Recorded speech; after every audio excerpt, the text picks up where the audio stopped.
Hi viewers, welcome to our channel. ప్రస్తుతం మనతో పాటు సీనియర్ జర్నలిస్ట్ జయదేవ్ గారు ఉన్నారు. వారితో ఒకసారి మాట్లాడదాం. సార్ నమస్కారం సార్. నమస్తే అండి. సార్, షర్మిల గారు మరి వాళ్ళు ఒక ప్రెస్ మీట్ పెట్టడం చూస్తున్నాం. అయితే ఈ ప్రెస్ మీట్లో ఆమె అవినాష్ రెడ్డి గారి పైన కొన్ని ఆరోపణలు చేసింది. అంటే ఆయన పాస్పోర్ట్ వీసా రెడీ చేసుకుంటున్నారు, విదేశాలకు పారిపోవడానికి. ఎలక్షన్స్ కాగానే ఆయన విదేశాలకు వెళ్ళిపోతారు, అంటే అరెస్ట్ చేస్తారేమోనన్న భయంతో, అంటే నెక్స్ట్ వచ్చే ఎలక్షన్స్లో ఆయన ఓడిపోతారు, దాని తర్వాత ఆయన అరెస్ట్ చేస్తారని భయంతో ఆయన విదేశాలకు పారిపోతారంటున్నారు. మరి ఆ పాసిబిలిటీ కనిపిస్తుంది అంటారా సార్?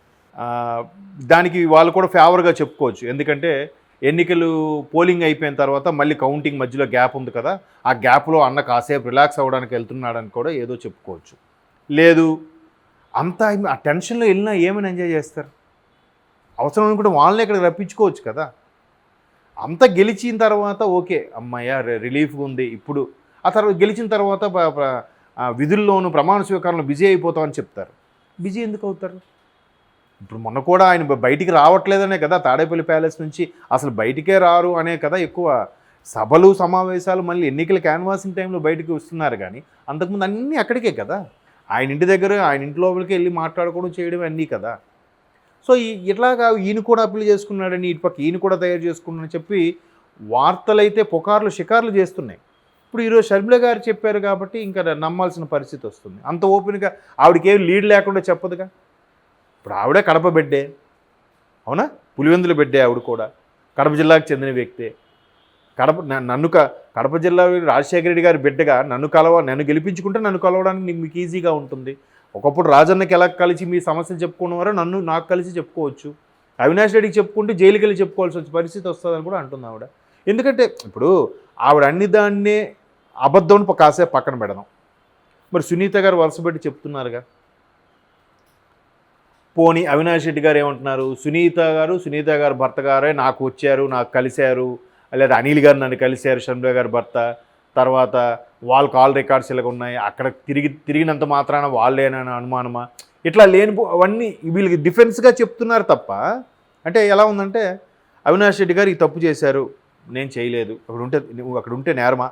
అవినాష్ రెడ్డి గారు ఇలాగ సప్లై చేశారు, నేను చేయలేదు, అలా చేస్తే నేరమా అన్నట్టు ఇలాగే మాట్లాడుతున్నారు తప్ప అసలు దానికి నాకు సంబంధమే లేదు, అక్కడ నేను లేను, నా పరిధిలోకే రాదు అని చెప్పట్లేదు. ఏదో గూగుల్ టాకు సంబంధించి అక్కడే తిరిగారన్నట్టుగా సాక్ష్యం దొరికిందన్నా కూడా దాన్ని వేరే రూపంగా చెప్పే ప్రయత్నం చేస్తున్నారు. కానీ మొన్న ఎవరు లిక్కర్ స్కామ్లో అరెస్ట్ అయిన వాళ్ళు కడిగిన ముత్యంలో అబ్బాయి వస్తామంటున్నారు తప్ప నేను తప్పు చేయట్లేదని ఎవరు చెప్పట్లేదు. సో ఇక్కడ కూడా సునీత గారు వరుసపెట్టి అటాక్ చేస్తున్నారు, షర్మిల గారు కూడా వరుసపెట్టి అటాక్ చేస్తున్నారు. వివేకం అనే సినిమా అయితే డైరెక్ట్గా ఛార్జ్ షీట్ దాఖలు చేసిన దాన్ని బట్టి కూడా వచ్చింది. నెక్స్ట్ ఇదే అవినాష్ రెడ్డి గారిని అరెస్ట్ చేస్తారని సిబిఐ ముందుకే వెళ్తే చాలామంది విశ్లేషకులు చెప్పిన మాట నేను చెప్తున్నా. సిబిఐ చరిత్రలోనే ఒక వ్యక్తిని అరెస్ట్ చేయడానికి వెళ్ళి వెనక్కి తిరిగి వచ్చిన అంశము ఎప్పుడూ ఉండుండదేమో అని అన్నారు.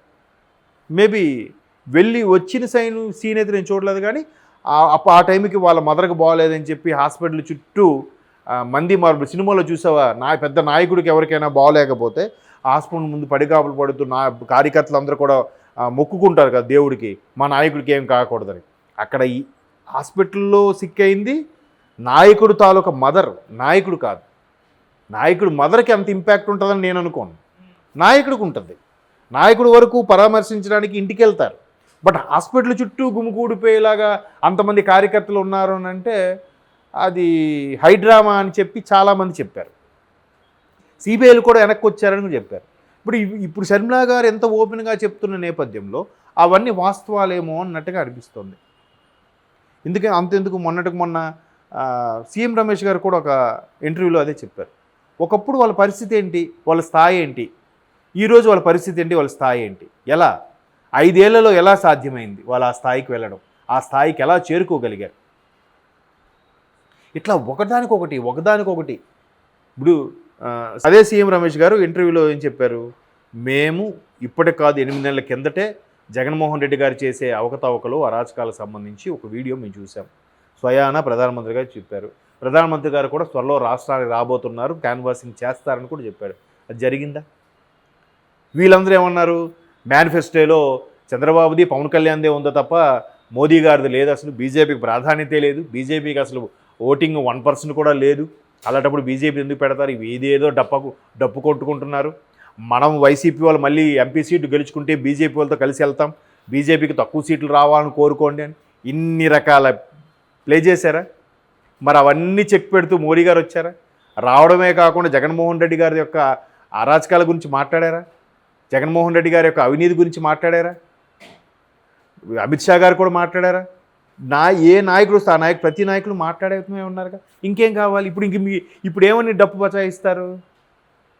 ఇంతవరకు ఆయనకు ఒక సభ కూడా రాలేదు కాబట్టి బీజేపీ మనకు కూడా మనకు ఎక్కువ సీట్లు వస్తే మనము ఎన్డీఏలో కలిసిపోతాం, మనం సేఫ్ అన్నట్టుగా ఇంకా జనాలకి మభ్యపెట్టే ప్రయత్నమే చేశారు. చూడండి, స్టేట్లో ఎలాగో ఓకే, సెంట్రల్లో కూడా మాకు వచ్చేసి అక్కడ వాళ్ళతో ఎక్కువ ఎంపీ సీట్లు వస్తే మనం డిఫెన్స్ ఆడి వచ్చు అన్నట్టుగా ఇంకా మభ్యపెట్టాలని చూశారు.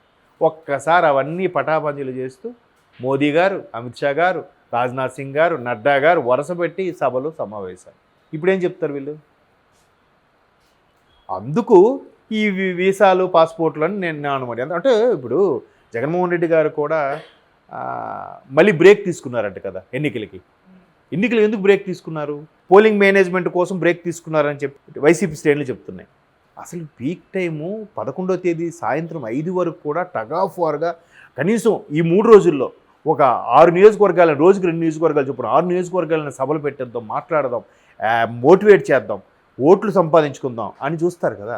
అలా కాకుండా మళ్ళీ ఎంత గెలిచినా ఏం చేసినా గెలవలే అని ఒక ఫీలింగ్లోకి వెళ్ళిపోయినప్పుడు ఇట్లాగే జరుగుతున్నప్పుడు ఏమవుతుంది? ఎక్కడ ఉంటే మనకి రిస్క్ వెళ్ళిపోతారు.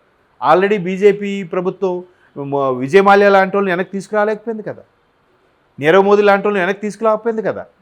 సో అట్లా వెళ్ళిపోతే ఇంకా లండన్ లాంటి ప్రదేశాలకు వెళ్ళిపోతే ఇంకా సేఫ్ కదా. అట్లా అని కూడా ఆల్రెడీ ఇవి ఇప్పుడు కాదు, ఒక నెల రోజుల కిందటి నుంచి ఈ రూమర్స్ టాక్స్ స్టార్ట్ అయ్యాయి. అవినాష్ రెడ్డి గారు కానీ జగన్మోహన్ రెడ్డి గారు కానీ రెడీగా పర్మిషన్లు తీసుకొని వీసాల పాస్పోర్ట్ రెడీ చేసుకొని వెళ్ళిపోతారు ఎన్నికలైన మరుక్షణం. సో అలా వెళ్ళిపోతారు, వీళ్ళకి ఇంక తప్పించుకోవడానికి వీలు లేదు అని కూడా చాలా టాక్స్ అయితే వచ్చాయి. అవి ఏముందులే జనాలు మాట్లాడుకుంటారులే, సోషల్ మీడియాలో కోడే కూస్తుందేమో అనుకున్నా. ఇవాళ షర్మిల గారు ఇచ్చిన స్టేట్మెంట్ ప్రకారం చూస్తే మేబీ ఆవిడకి లోకల్, ఆవిడ కడపలో లోకల్, ఆవిడకున్న వింగ్స్ ఆవిడకుండవా, ఆవిడకున్న సెక్టార్ ఆవిడకుండదా? పైగా రాజశేఖర రెడ్డి గారి బిడ్డ, కాంగ్రెస్ ఒకప్పుడు రాజశేఖర రెడ్డి గారు అంటే మొత్తం కాంగ్రెస్ అవ్వానే, కాంగ్రెస్లో ఆయన కోసం కానీ ఆయన తరపున కానీ కాంగ్రెస్ పార్టీ తరపున కానీ పనిచేసిన స్ట్రాంగ్ కార్యకర్తలు ఉంటారు కదా, వాళ్ళందరూ ఇన్ఫర్మేషన్ ఇవ్వరా? ఇప్పుడు చిన్న చిత్తగా ఛానల్కే పెద్ద ఇన్ఫర్మేషన్ ఇస్తున్నప్పుడు ఎప్పటి నుంచో రాజకీయ నేపథ్యం ఉన్న కుటుంబం, ఆవిడకి లీడ్స్ ఉండవా? ఆవిడ సపోర్ట్ చేసే వాళ్ళు ఆవిడ చేయరా? ఎవరి స్థాయి వాళ్ళకు ఉంటుంది కదా, ఎవరికున్న పరిచయాలు ఉంటాయి కదా, అవేవి లేకుండా ఇవిడ మాట్లాడదు కదా. అందుకే క్లియర్గా ఏం చెప్తుంది, వివేక హత్యలో భాగం ఉన్న వాళ్ళందరికీ ఓడించండి, నాకు గెలిపించండి అని కొంగు పెట్టుకొని కూడా అర్థిస్తుంది. ఓటర్లు తెలుసుకోవాలి, మీరు రియలైజ్ అవ్వాలి అని. మేబీ వాస్తవం అయితే అయ్యిండో, అంత నిక్కచ్చగా అంత ఓపెన్గా చెప్పదు కదా ఆవిడ. సునీత గారు అంటే మొదటి నుంచి మాట్లాడతారు, బట్ ఈవిడ అలా మొదటి నుంచి మాట్లాడలేదుగా. ముందు అసలు ఎందుకులే, నాకు అసలు రాజకీయాలు వద్దు, వచ్చి వెళ్ళినా ఆంధ్రప్రదేశ్ వైపు వెళ్ళను, వీళ్ళతో ఎందుకులే అని చెప్పి కదా పక్క రాష్ట్రంకి వెళ్ళింది. ఎప్పుడైతే కాంగ్రెస్ ప్రోద్బలంతో పీసీసీ చీఫ్ అయిందో ఇంకా ఖచ్చితంగా అక్కడ ఏ ప్రభుత్వం ఉందో ఆ ప్రభుత్వాన్ని దుయ్యబట్టాలి, ప్రభుత్వాన్ని విమర్శించాలి. అదే చేస్తుంది. వీళ్ళేం చేశారు, అది ప్రభుత్వాన్ని కనుక మా అన్నని అంటున్నారు అన్నట్టు పర్సనల్గా తీసుకొని ఆవిడ పర్సనల్ లైఫ్ని విమర్శించడం, ఇవన్నీ చేశారు. ఇంకా ఆవిడ లాభం లేదు, వీళ్ళకి సరిగా కౌంటర్ ఇవ్వకపోతే తప్పదని ఆవిడ రోజుకు ఒక కొత్త అంశంతో వస్తూనే ఉంది ఆవిడ. అంతేగా, ఈవెన్ రాజశేఖర రెడ్డి గారి పేరుని కూడా ఛార్జ్షీట్లో ఎంటర్ చేయించింది ఎవరంట? పొన్నవోలు గారంట. మరి అదే పొన్నవోలు గారు ఈయన మరి ఏఏజీగా పెట్టుకున్నారా? అడ్వకేట్ జనరల్గా, అసిస్టెంట్ అడ్వకేట్ జనరల్గా పెట్టుకున్నారా? మరి రాజశేఖర రెడ్డి గారి పేరుని ఛార్జ్షీట్లో దాఖలు చేస్తే ఆ ఏఏజీ పొన్నవోలను దరిదాపులు కూడా చేరదీయకూడదు కదా జగన్మోహన్ రెడ్డి గారు, మరి చేరదీశారే. మరి అది ఈ మాట చెప్పారు ఆవిడ. అవన్నీ వాస్తవాలే కదా. పోనీ ఈవిడే అనుకుంటే రాజమండ్రిలో ఉంటారు ఆయన, ఎవరు మన సీనియర్ కాంగ్రెస్ పొలిటీషియన్, ఆయన కూడా చెప్పారు. సో ఇవన్నీ ఒకదానికోటి ఇలాగా. ఇంకా చూడండి మీరు, ఎన్నికలు అయిన తర్వాత రేపు కౌంటింగ్ లోపు ఎన్ని ఇంకా బయటకు వస్తాయి చూస్తూనండి. ఎంతమంది ఉంటారో ఎంతమంది ఉండరో కూడా మీరే చూస్తారు.